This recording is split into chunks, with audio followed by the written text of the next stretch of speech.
ভজ রাধা কৃষ্ণ গোপাল কৃষ্ণ কৃষ্ণ কৃষ্ণ বল ওকে মনরে আর হরি দিন বন্ধু চিরদিনের বন্ধু হরি দিন বন্ধু চিরদিনের বন্ধু হরি দিন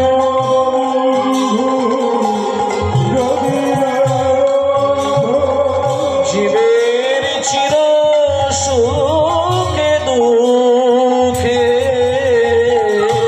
হরি দিন বন্ধু চিরদিনের বন্ধু হরি দিন বন্ধু চিরদিনের বন্ধু জীবের সুখী দুঃখে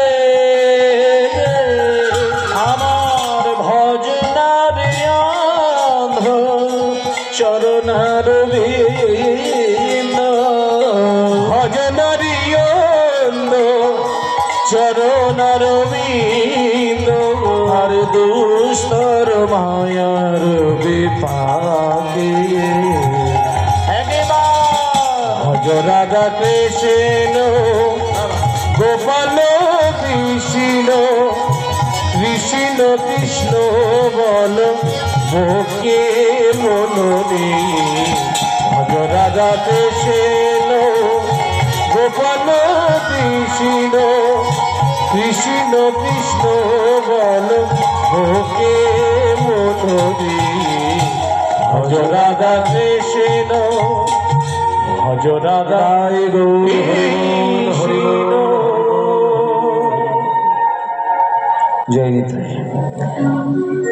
শ্রীমান মহাপ্রভু যার কৃপা বলে বাঙালি ধন্য। ভক্তমণ্ডলী মায়েরা, কীর্তন গান সেই রকমই একটা রসের গান, যেখানে ভক্ত মনে করলেই কীর্তন গানের মধ্য দিয়ে চরম সেবায় নিজেকে ভাসাতে পারেন।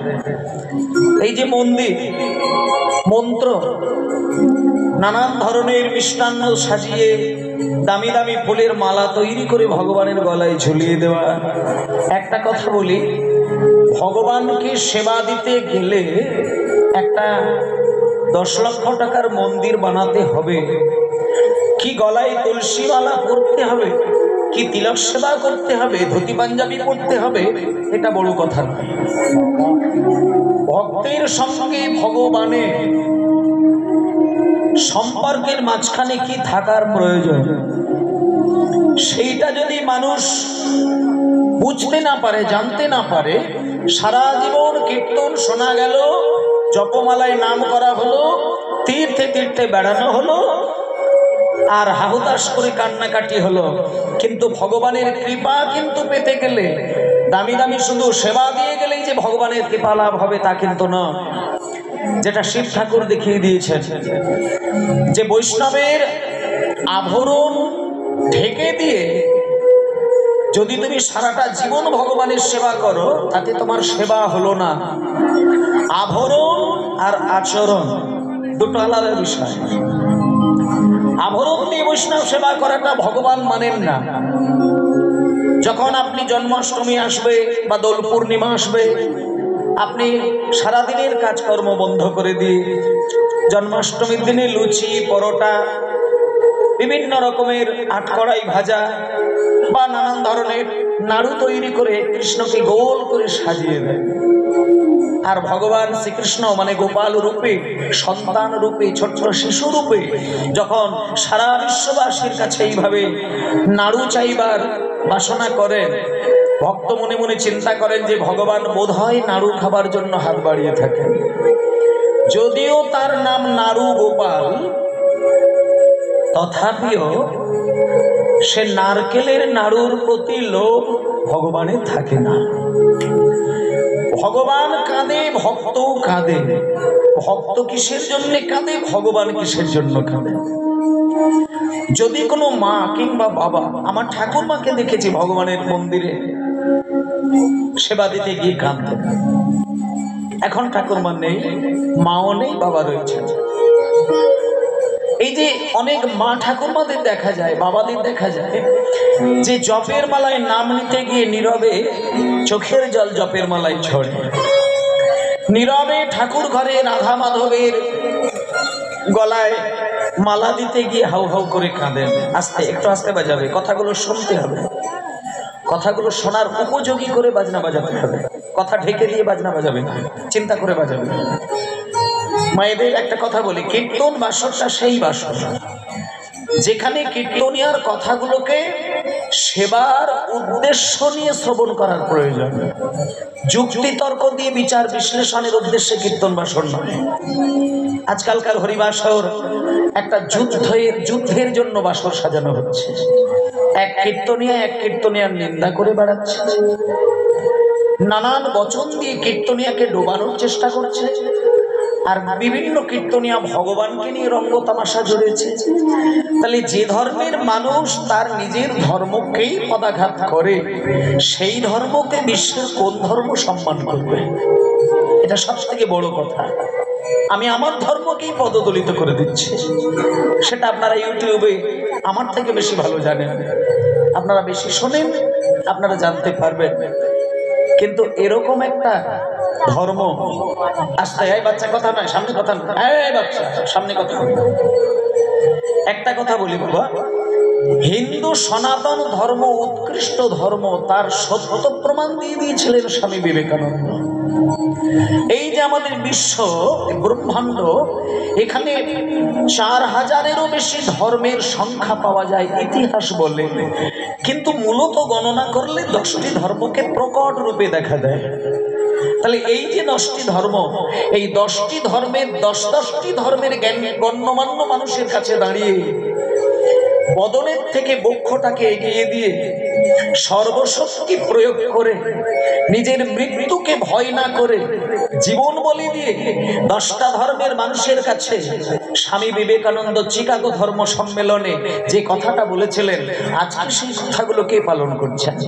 তিনি বলেছিলেন যে এই যে 10টি ধর্মের মানুষকে আমি দেখতে পাচ্ছি চোখের সামনে, আমি সবার সামনে এই মঞ্চে দাঁড়িয়ে একটা কথা দিলাম যে এই পৃথিবীতে যতগুলি ধর্ম আছে সব থেকে উৎকৃষ্ট ধর্ম হলো হিন্দু সনাতন ধর্ম।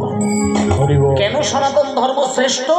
তার বিচারে বলছেন যে একমাত্র শ্রেষ্ঠ ধর্ম সনাতন ধর্ম, তার কারণ হলো এই ধর্মে দুটো জিনিস আছে যেটা বিশ্বের কোনো ধর্মে সেই দুটো জিনিস দেখা যায় না। সেই দুটো জিনিস কি? এটা আমাদের মানতে হবে, জানতে হবে, শুনতে হবে, এবং সেটা যদি মেনে আমি প্রতিফলিত করতে পারি নিজের জীবনকে, আমি যদি মানতে পারি, তাহলে একটা জিনিস আমি গ্যারেন্টি দিয়ে দিলাম, যে ধর্মকে বুকে জড়িয়ে ধরে কাঁদে সেই মানুষ শান্তি জীবনে কেউ হরণ করে নিতে পারে না। আর যে ধর্ম মানে না, রাজা সাজার বাসনা করে, সে রাজাই হতে পারে, কিন্তু সত্যকে চেনেন না, পরমানন্দকে বোঝেন না, শান্তির বিন্দুমাত্র লেশ তার জীবনে থাকে না। যদি মনে হয় নিতাই গৌর হরি বল, হরি হরি বল, তাহলে মানুষের মূল সম্পদ কোনটা? কয়েকটা বছর আগে যখন কোভিডের পরিস্থিতি চলছিল, করোনা হয়েছিল, আপনারা একটু ভুলে গিয়েছেন, স্মরণ নিয়ে দেখবেন। করোনা পরিস্থিতিতে মানুষ কিন্তু কোনো কিছু ভাবে না, শুধু শান্তির জন্য পাগল হয়ে বসেছিলেন ঘরের মধ্যে। যেমন দরকার নেই টাকা পয়সা, গাড়ি বাড়ি, কিচ্ছু দরকার নেই, শুধু জীবনটা যেন বেঁচে যায়। শুধু বাঁচার জন্য যে তীব্র আকাঙ্ক্ষা ছিল মানুষের, সেইটা মানুষ ভুলে গেছে। তখন মানুষ বুঝতে পেরেছে যে মৃত্যু যন্ত্রণা কাকে বলে। তাহলে মানুষ যদি জানতে পারতো যে আমার কালকেই মৃত্যু হবে বা 10 দিন পরে মৃত্যু হবে, মানুষের অহং শব্দটা তার মনে, তার দেহে, তার মস্তিষ্কে বিন্দুমাত্র থাকতো না। এই যে গত বছর কীর্তন হয়েছিল এই জায়গায়, আজকে হচ্ছে, আগামী বছর হবে। মায়েরা বলবেন তো, গত বছরে এই বাবার বাড়িতে যখন হরিনাম হয়, যারা যারা মায়েরা, বাবারা, ভাইয়েরা, বোনেরা ছিলেন, আর এই বছর যারা আছেন, সত্য কথা বলি, ভেবে দেখবেন, গত বছরে এই আসনে বসে যত ভক্তগণ কীর্তন শুনেছিলেন আর আজকে যারা বসে শুনছেন, আপনি খোঁজ নিয়ে দেখেন তো একজনেরও নাম আপনার কাছে আসতে পারে যিনি গত বছরে এই জায়গায় বসে নাম শুনেছিলেন, আজকে তিনি আমাদের মধ্যেই নেই। নিতাই গৌর প্রমাণে হরি বল। তাহলে যে মানুষটা গত বছরে ছিল সেই মানুষটা আজকে নেই, তিনি কি জানতেন যে এই বছর থাকবো না? তাহলে আপনি হরিনাম শোনার জন্য বসেছেন পরমানন্দে, আমি কীর্তন গাইবার জন্য বসেছি, কিন্তু আগামী বছর হরিনাম হবে, কিন্তু আমি থাকবো আপনি থাকবেন এই গ্যারেন্টি কে দেবে? এটা দেওয়া যাবে না। মাঝখানে 365টা দিন বাদ হলে একটা বছর হয়, আর ভগবান তাকে কিচ্ছু করতে লাগে না। সে শুধু যদি মনে করে যে ভক্তকে আমার চরণে দাসী করে নেব, তাকে কিছু করার প্রয়োজন নেই, কিচ্ছু করার প্রয়োজন নেই। যাকে মনে হবে তার কাছে টেনে নেবে, তার নামটা ধরে শুধু বাঁশিটা বদনে ঠেকিয়ে হালকা করে একটা ফু দেবে। মাথার গাম পায়ে পেলে রোজগার করে 3 তলা বাড়ি রঙে সজ্জিত থাকবে। এই জায়গাগুলো উপলব্ধি করবেন বাবা। আস্তে কীর্তন গান শুনতে এসেছেন মানে আমি একটা জোর করে বলবো, ওই রং ঢং, কোমর দোলানো, ঘাড় দোলানো, ঠ্যাং দোলানো এইসব কীর্তনে মন বসাবেন না, তাতে মানুষ অমানুষ হয়ে যায়।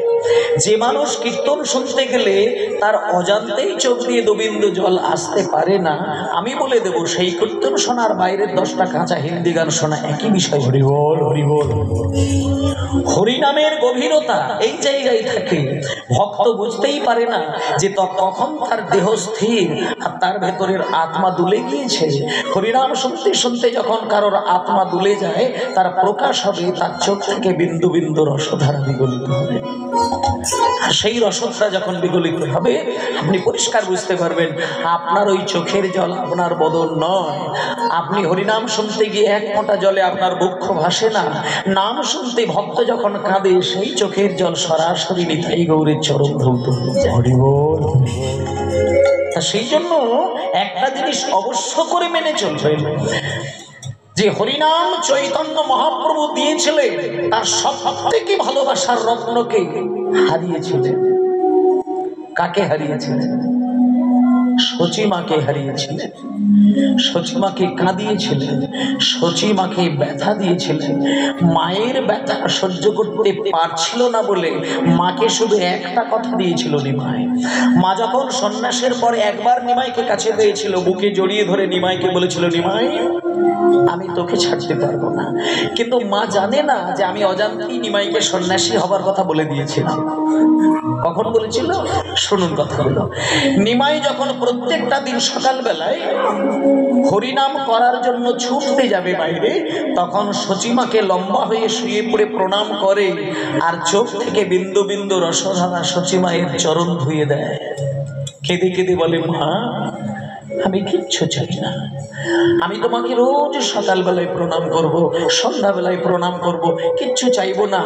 আমি শুধু কেঁদে কেঁদে চরণ ধুয়ে দিয়ে একটা জিনিস চাইবো, মা আমি যেন বদন ভরে হরিনাম করে জগতে সবার জ্বালা দূর করে দিতে। হরি বল হরি বল হরি বল।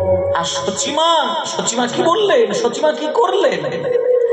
সচিমা নিমাইয়ের হাতটা ধরে, নিমাইয়ের মাথাটা তার বুকের মাঝখানে ধরে মাথায় হাত বুলিয়ে দিয়ে বলল, নিমাই আমি তোকে আশীর্বাদ করলাম, তুই বদন ভরে হরিনাম করে সবার জ্বালা জুড়িয়ে দে।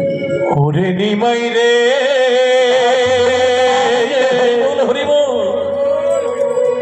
ওরে নিমাই রে,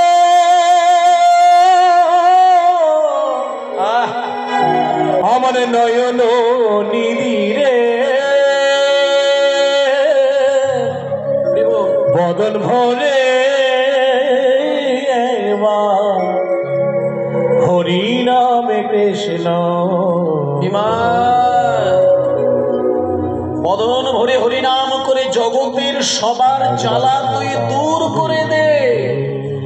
মায়ের একটা কথা বলি, আস্তে আস্তে আস্তে, যে মা তার নিজের ছেলেকে বলে যে তুই হরিনাম করে জগতের সবার দুঃখ জ্বালা দূর করে দে।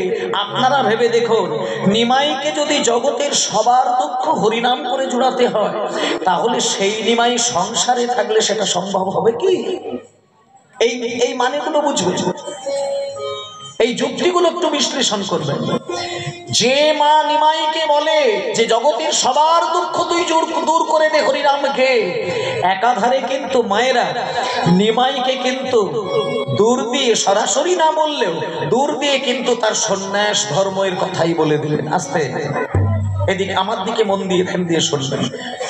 আমি কীর্তন আগে প্রায় 20 বছর আগে যখন কীর্তন গাইতাম, নাচের গান বাজনাগুলো প্রচন্ড গাইতাম, কিন্তু প্রভুর কৃপায়, গুরুদেবের আশীর্বাদ, মা বাবার আশীর্বাদে যেটা বুঝলাম যে চৈতন্য মহাপ্রভুর কীর্তন গানের মূল কথা কিন্তু নাচ গান নয়, মূল কথা একটাই, বুক ফাটিয়ে কাঁদতে কাঁদতে ভগবানের চরণে শুধু আত্মনিবেদন জানানো।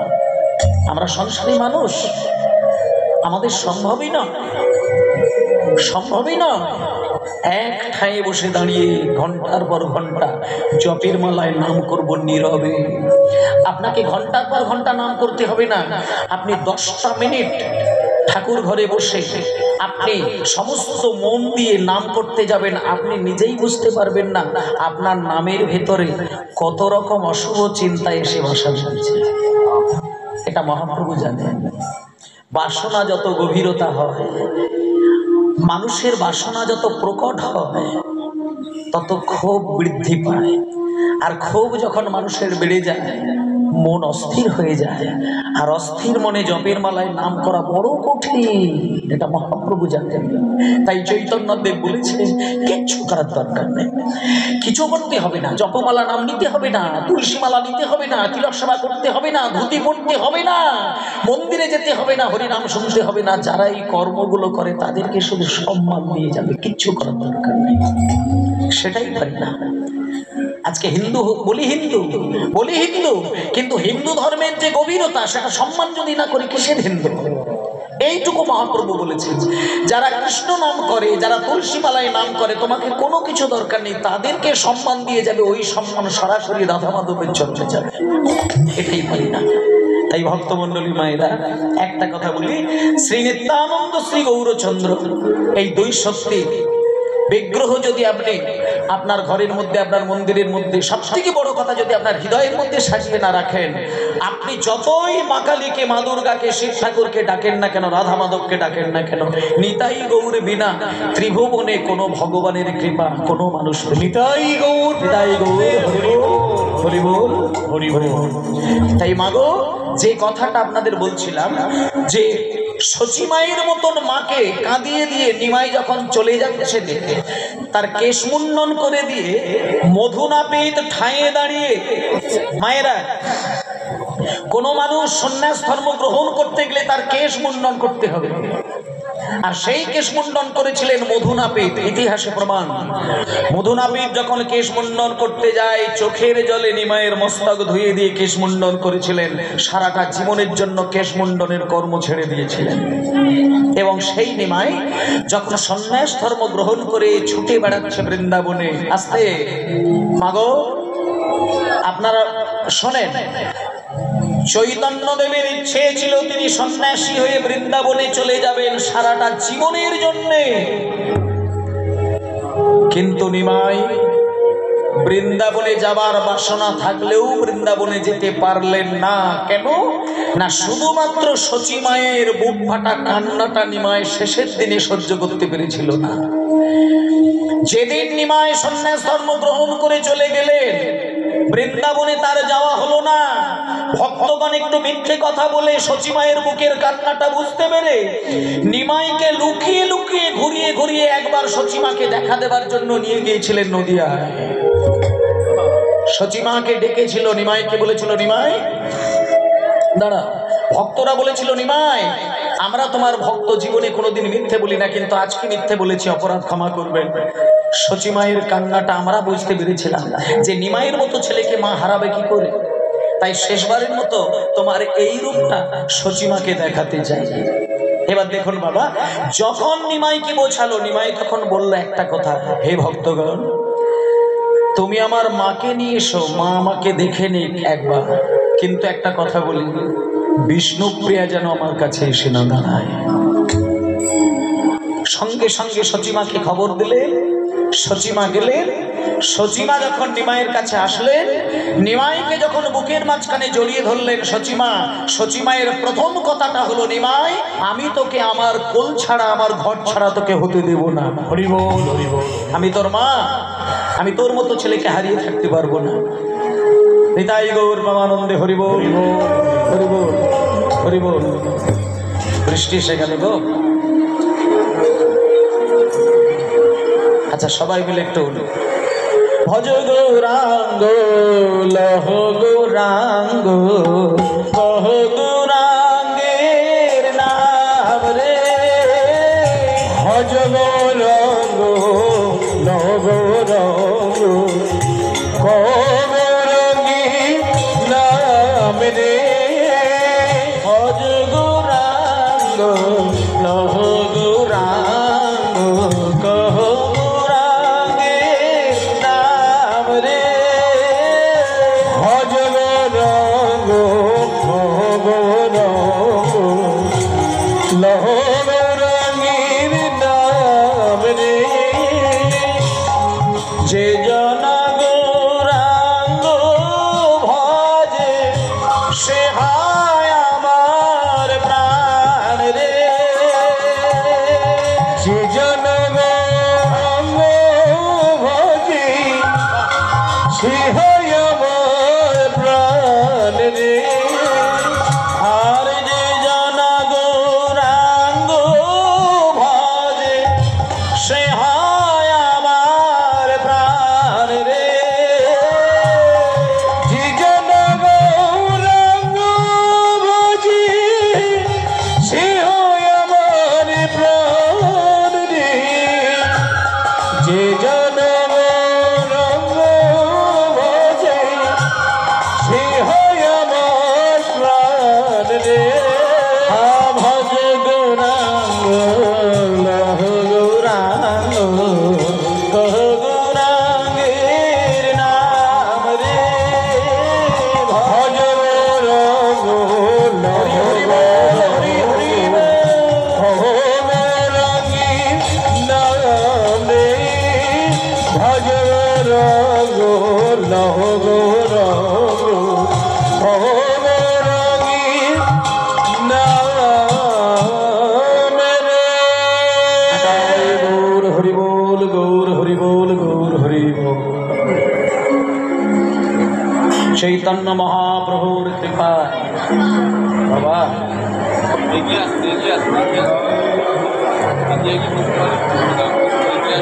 একটু আগে আসুন মায়না, বৃষ্টি আসার সময় হয়ে গেছে।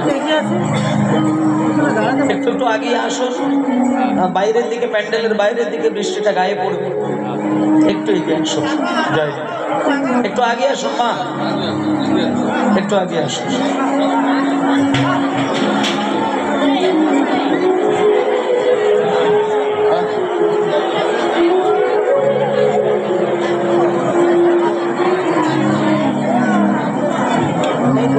জয় নিতাই। হরে কৃষ্ণ। হ্যাঁ, একটু এগিয়ে এগিয়ে এগিয়ে চলে আসুন, এগিয়ে আসুন সামনে দিকে। হরে কৃষ্ণ, কৃষ্ণ কৃষ্ণ হরে হরে,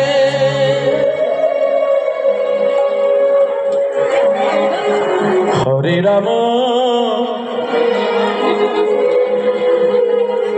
হরে রাম,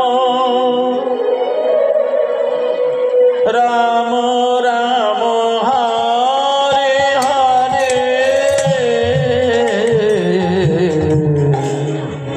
হরে কৃষ্ণ হরে কৃষ্ণ, কৃষ্ণ কৃষ্ণ হরে হরে, হরি হরি বল। হরে রাম হরে রাম, রাম রাম হরে হরে হরে কৃষ্ণ কৃষ্ণ কৃষ্ণ হরে হরে হরে রাম রাম রাম হরে হরে বল হরি কৃষ্ণ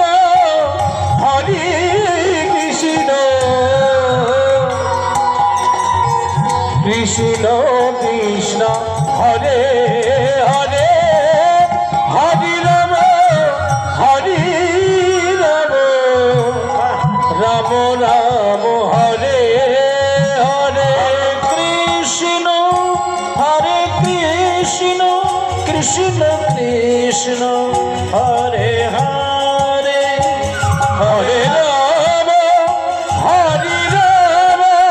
রাম রাম হরে হরে হরে কৃষ্ণ কৃষ্ণ কৃষ্ণ হরে হরে হরে রাম রাম রাম হরে হরে হরে কৃষ্ণ কৃষ্ণ কৃষ্ণ হরে হরে হরে রাম রাম রাম হরে হরে হরে কৃষ্ণ কৃষ্ণ কৃষ্ণ হরে হরে হরে রাম রাম রাম হরে হরে হরি বল হরি বল হরি বল হরি বল শ্রী গুরু নিতাই গৌর প্রেমানন্দে হরি বল হরি বল হরি বল। ভজন আর সাধন এই হচ্ছে মানুষের মূল সম্পদ। মানে মানুষকে এই চিন্তাটা করার অবশ্যই প্রয়োজন। মানুষের কাছ থেকে শান্তি বর্তমান পরিস্থিতিতে নিশ্চিহ্ন হয়ে গিয়েছে। একটা জিনিস, ধর্ম মানুষকে কি শেখায়, যে কথাটি বলছিলাম প্রথমের দিকটা, বৃষ্টি এসে গেল। স্বামী বিবেকানন্দ শিশু পুত্র সন্তান, ছোট্ট ছেলে, সারদা মায়ের কাছ থেকে একটা শক্তি হৃদয়ে নিয়ে ওই চিকাগো ধর্ম সম্মেলনে গিয়েছিলেন। সারদা দেবী যখন নরেনকে বললেন সনাতন ধর্ম সম্পর্কে দুটো কথা বলার জন্য, তখন যে দুটি কথা সব থেকে বড় লক্ষ্য করে বলেছিলেন যে সহনশীলতা আর গ্রহণশীলতা, এই দুটো শক্তি সনাতন ধর্মের মানুষ ছাড়া এই পৃথিবীতে কোনো ধর্মের মানুষ কিন্তু পালন করতে পারে না। সহন আর গ্রহণ, তার মানে আপনি যদি অন্যান্য কোনো ধর্মের বক্তব্য শোনেন, সেই ধর্মের যারা পণ্ডিত তাদের কাছে দাঁড়িয়ে দাঁড়িয়ে ঘন্টার পর ঘন্টা শুনে দেখবেন, তারা কোনো কোনো পয়েন্টে এরকম একটা কথা বলে যে আমাদের ধর্মই শ্রেষ্ঠ ধর্ম, বাকি বিশ্বে যত আছে নিকৃষ্ট ধর্ম। কিন্তু আপনি বলুন, সনাতন ধর্মের কোনো পণ্ডিত, কোনো মুনি, কোনো ঋষি এ কথা বলেন না। সনাতন ধর্মের যিনি জ্ঞানী মানুষ, তিনি ওই কথা বলেন না যে আমাদের ধর্ম শ্রেষ্ঠ ধর্ম, বাকি নিকৃষ্ট ধর্ম, এটা বলেন না। এইখানে একটা তফাৎ রয়েছে অন্যদের সঙ্গে আমাদের। এই সনাতন ধর্মের ধর্মসভায় যারা পণ্ডিত, তারা এই কথাটি বলেন যে আমাদের ধর্ম শ্রেষ্ঠ ধর্ম, এটা বটে, কিন্তু এই পৃথিবীতে আরো যে সমস্ত ধর্ম আছে তাদের ভেতরে যদি ভালো ভালো কোনো জিনিস থাকে, আমরা সনাতন ধর্মের মানুষ, আমরা সেইগুলোকে আঁচল পেতে গ্রহণ করে নিলাম। হরি বল হরি বল হরি বল। এই পয়েন্টগুলো দেখবেন, সনাতন ধর্মের মানুষ এটা বলতে শিখেছে যে আমার কাছে ভালো আছে, এটা আমার থাক, আর অন্য ধর্মের ভালো জিনিস আমি আঁচল পেতে হাসি মুখে গ্রহণ করে নেব। তাহলে অন্য ধর্ম থেকে ভালো জিনিসকে টেনে নেওয়া, আমার করে নেওয়া, আমার বুঝে নেওয়া, সম্মান দেওয়া, এটা সনাতন ধর্ম করে। কিন্তু আপনি অন্য ধর্মের মানুষকে দেখবেন না যে আমাদের ধর্মের নীতিগুলোকে তারা পালন করছে। এই জন্য স্বামীজি বলেছেন এটাকে বলে গ্রহণশীলতা। আর সহনশীলতা, সহ্য ক্ষমতা, এ তো চৈতন্যদেব বুঝিয়ে দিয়েছেন যে সনাতন ধর্মের মানুষ এটা করতে পারে, একটা ঘাসের থেকে নিজেকে ছোট হয়ে যেতে পারে, যেটা অন্য মানুষ পারে না। এই ধর্মে যারা মন ডুবিয়েছে, দেহ থেকে ডুবিয়েছে, তারা একটা ক্ষুদ্র মানে একটা দুর্বাঘাস, কত মাপের হবে, 1 ইঞ্চি 2 ইঞ্চি 3 ইঞ্চি পর্যন্ত দুর্বাঘাস হয়। তা এই ছোট দুর্বাঘাসের যতটুকু পরিমাপ, তার থেকেও বেশি নিজেকে ছোট করে নিতে পারে মানুষ। পারে পারে পারে তার প্রমাণ দেখিয়ে দিচ্ছেন। এই দেখুন, মানুষ যদি নিজেকে চিনতে পারত, তাহলে জগৎকে চেনার জন্য আলাদা সাধনার দরকার হতো না। একজন গুরু তার শিষ্যকে দিয়ে প্রমাণ করিয়ে দিয়েছিলেন। শিষ্য গুরুর দরবারে মধ্যরাত্রিতে এসে কান্নাকাটি করছেন, জমিদারের ছেলে, আমাকে দীক্ষা দিতে হবে, নচেত আমি বাঁচব না। গুরুদেব বুকে জড়িয়ে ধরে বলছে, হ্যারি খোকা, তো দীক্ষা নেবার বয়স হয়ে গেছে, চিন্তা এসেছে, এটা আমি স্বীকার করলাম, কিন্তু দীক্ষা আমি নিতে গেলে তার আগে যে আরেকটা জিনিস আমাকে উপহার দিতে হয়। গুরুদেব আপনি যা বলেন বলুন, আমি রাজার ছেলে, আমি জমিদারের ছেলে, যা বলবেন তাই শুনবো। তখন গুরুদেব বলছে, শোন শোন শোন শোন, তুই রাজার ছেলে কি জমিদারের ছেলে? আচ্ছা মিউজিকটা একটু আস্তে বাজাও বাবা, বাঁশি বা কিবোর্ড দুজনকেই বলছি, ছোট ছোট করে বাজাও, ঘরোয়া গান তো ছোট্ট করে বাজাবে, অত জমানোর দরকার নেই, ছোট্ট করে। তা গুরুদেব শিষ্যকে বলছেন, শিষ্য হয় তখনও ছোট্ট ছেলে, বলছে, খোকা তোর মুখটা দেখে আমার খুব ভালো লাগলো, কিন্তু একটা কথা বলি, আমি যখন কাউকে দীক্ষা দিই কিছু উপহার আমি গ্রহণ করি, তা তোর কাছ থেকে একটা উপহার নেব, তুই কি দিতে পারবি? তখন ছেলেটা বলছেন, গুরুদেব আমার বাবা একজন জমিদার, আপনি কি চাইবেন বলুন না, এখনই নিয়ে এসে দিয়ে দিচ্ছি। তখন বলছে, না না না না না না, ওই বাবা মার কাছ থেকে চেয়ে নিয়ে আসতে হবে না, আমি তোর কাছ থেকে যেটা চাইবো সেটা হচ্ছে পৃথিবীর মধ্যে সব থেকে নোংরা জিনিস, যেটা সব থেকে নোংরা, সেইটা আমার কাছে দিবি, আমি হাসি মুখে গ্রহণ করবো। বলে, গুরুদেব নোংরা জিনিস নিয়ে আপনি কি করবেন? বলে, ওটাই আমার দরকার, আমি নোংরা জিনিসটাই উপহার পেতে চাই, আমার ভালো জিনিস দরকার নেই, চলে যা, নোংরা জিনিসটা আমাকে দিয়ে যা। তখন এইবার শিষ্য বলছে, গুরুদেব ঠিক আছে, নোংরা জিনিসটা এই মুহূর্তে আমার মাথায় আসে না, তবে 3 দিন সময় আপনি দিন, আমি নোংরা জিনিস আপনাকে এসে দিয়ে দেবো। গুরুদেব 3 দিনের সময় দিয়েছে। বাবা ভালো করে খেয়াল করে জায়গাটা দেখুন, 3 দিনের মধ্যে 1 দিন কেটে গেছে, নোংরা জিনিস খুঁজে পাচ্ছে না। 2 নম্বর দিন, দ্বিতীয় দিন কেটে গেল, নোংরা জিনিস খুঁজে পাচ্ছেন না। তৃতীয় দিন শেষ হতে যায়, আর একটা মাত্র ঘন্টা বাকি আছে। ছেলেটার মাথায় বুদ্ধি এলো যে এই পৃথিবীতে নোংরা বলতে গেলে একটা জিনিসকেই বোঝায়, আর আমিও সেটা জানি, যাকে লোকে দেখলে পরে মুখ ঘুরিয়ে নেয়, যাকে ছুলে পরে স্নান করে, দুর্গন্ধ পচা মানুষের দেহের ভেতর থেকে যা নির্গত হয়, পায়খানার থেকে নোংরা জিনিস কিছু হতে পারে না। বেটা চিন্তা করলো, নোংরা জিনিস যখন চেয়েছে তাহলে পায়খানাটা দিয়েই দিই, আমার আর ভেবে লাভ নেই। এই বলে আর সামান্য সময়ের মধ্যে পায়খানা করে পিছন ঘুরে যখন পায়খানাটা গুরুদেবকে দেবার জন্য তুলতে যাবে, তখন পায়খানার ভেতর থেকে একটা শব্দ বেরিয়ে এলো, সাবধান। কে কে সাবধান বলে? আমি পায়খানা সাবধান বললাম। সর্বনাশ, পায়খানা এতদিন কথা বলে, আমি তো জানতাম না। বলে, পায়খানা এতদিন কথা বলে, তুমি জানতে না, ঠিকই বলেছো, আমি কথা বলি না, এটা ঠিকই আছে, কিন্তু এতদিনে তুমি তো আমাকে তুলতেও আসোনি, প্রত্যেক দিন আমাকে ত্যাগ করে চলে গেছো, কোনোদিন মুখ ঘুরে দেখোনি পর্যন্ত, তা আজকে তোমার কি দুর্গতি হলো যে আমাকে ত্যাগ করে দিয়ে না চলে গিয়ে পিছন ঘুরে হাতে তুলতে এসেছো? তখন বলছে, শোনো, আমি তোমাকে তুলতে এসেছি এই কারণে, আমাকে গুরুদেব নোংরা জিনিস চেয়েছে, আর আমি জানি যে পায়খানার থেকে পৃথিবীতে নোংরা জঘন্য জিনিস কিচ্ছু হতে পারে না, তাই আমি যত্ন করে তোমাকে তুলতে এসেছি গুরুদেবের চরণে সমর্পণ করার জন্য। তখন পায়খানাটা বলছে, যা বলেছো বলেছো, দ্বিতীয়বার তুমি কোনোদিন আমাকে নোংরা বলবে না। আমি নোংরা? আমি পায়খানা নোংরা? কালকে আমি মিষ্টির দোকানে রসের মধ্যে ডুবেছিলাম, লোকে আমার দিকে তাকালে খাবার জন্য লোভ দিত। আমি যতক্ষণ রসে ডোবানো ছিলাম তখন আমার দাম ছিল, লোকে আমাকে রসগোল্লা বলে ডাকতো।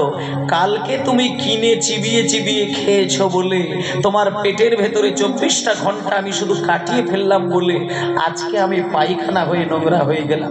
তাহলে আমি নোংরা, না তোমার দেহের ভেতরে থেকে নোংরা হয়েছে বলে দেহটা নোংরা?